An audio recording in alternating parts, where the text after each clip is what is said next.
अस्सलामु अलैकुम। Azad Jammu Kashmir textbook board की जानिब से मैं मोहम्मद उस्मान जंजुआ एक मरतबा फिर एक नए मौजू के साथ आपकी खिदमत में हाज़िर हूँ।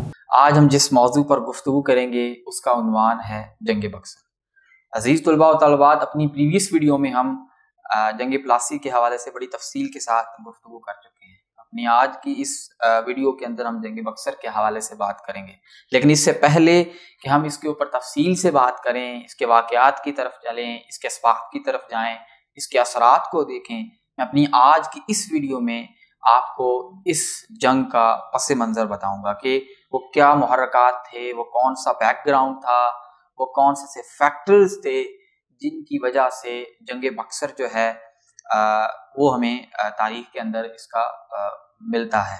अजीज तलबा व तालिबात, जंग प्लासी के बाद मीर जाफर को लॉर्ड क्लाइव ने बंगाल का नवाब बना दिया। शुरू में मीर जाफर के और अंग्रेज़ों के ताल्लुकात बहुत अच्छे रहे। इसने बहुत हद तक उनको फ़ायदा भी पहुंचाया, उनके रूल को बहुत स्ट्रेंथन करने में बड़ा अहम किरदार अदा किया।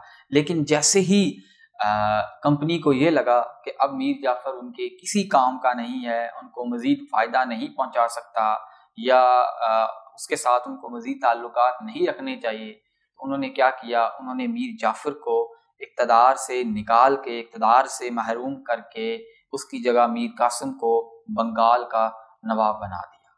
मीर कासिम जो था वो मीर जाफर से बहुत डिफरेंट था, बड़ा इनकलाबी ज़हन का मालिक था, बड़ा बहादुर था। उसके ज़हन में बड़े प्लान चल रहे थे कि उसने किस तरह बंगाल को इनके शिकंजे से उसने बाहर निकालना है। तो लिहाजा इक़्तिदार को संभालते ही उसने ब्रिटिशर्स के ख़िलाफ़ जो है वो साजिशें शुरू कर दी, कुछ इक़दामात उठाने शुरू कर दिए, जिसका नतीजा क्या निकला कि बहुत जल्द कंपनी को ये रियलाइज़ हो गया कि मीर कासिम उनके इंटरेस्ट को फुलफ़िल नहीं कर रहा। मीर कासिम जो है उनके इक़्तिदार को जो है ख़तरा बन सकता है आगे फ्यूचर में जाके। तो उन्होंने क्या किया, इंटरेस्टिंगली तो उन्होंने मीर कासिम को उठा के बाहर फेंका इक़्तिदार से और फिर दोबारा जो है मीर जाफर को इक़्तिदार पे बिठा दिया। अब उसका नतीजा क्या निकला कि मीर कासिम जो है वो किसी सूरत में भी पीछे हटने के लिए तैयार नहीं था।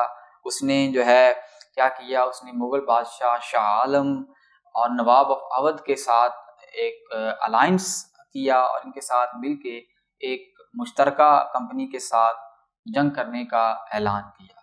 तो अजीज़ तलबा व तालिबात, इस जंग को तारीख़ के अंदर जंग बक्सर कहते हैं। अपनी आज की इस वीडियो में हमने मुख्तसर सा पस मंज़र देखा, बैकग्राउंड देखा, ताकि हम अपनी आने वाली जो वीडियोज़ हैं उसमें इसको ज़्यादा अच्छी तरह से जान सकें। जंग बक्सर के हवाले से मज़ीद बात करेंगे, तब तक के लिए अल्लाह हाफ़िज़।